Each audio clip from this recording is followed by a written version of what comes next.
Look, I think we will continue to go through some tough times in the next 6 to 9 months, I would say.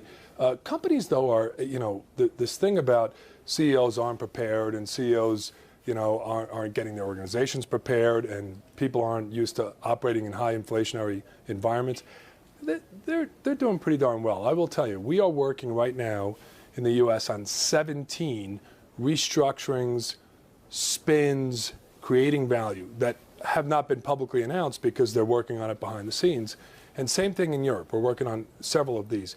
CEOs and management teams are looking to see how to structure their organization to succeed going forward. And what does that mean? That means taking advantage of value in particular businesses. That could mean a separation. That could mean something where businesses get combined in a certain way. And that's what we're working on with our clients. So I think the expectation is we'll continue to go through a bit of a tough time in the next 6 months, but then things should start to rebound. That's very interesting. I think we'll call it 18 with the EY restructuring as well, shall we? But in terms of the difference between what you're seeing in the States and what you're seeing in Europe, I'm as dismayed as ever. I think the US leads the way on this kind of stuff, perhaps because of the nimbleness of its economy as well, the way that corporate restructuring is done as well, sometimes a lot more brutally than in Europe as well. My worry is that Europe is lagging on that front. Are you seeing that or not? No, I will tell you, if there's one word to describe Europe, it's resiliency. I mean, and that's true. If you talk to any of the large investors, they would say that as well.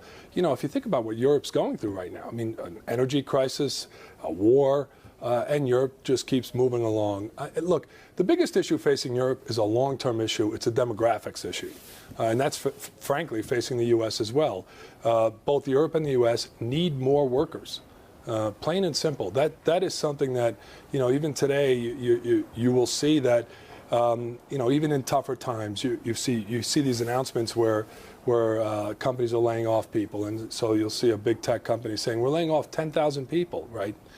But they've hired 500,000 in the last 2 years. I mean, this is where I always wonder: are they doing this to send a message to the Fed in the U.S., or are they really? Are they really doing it to downscale?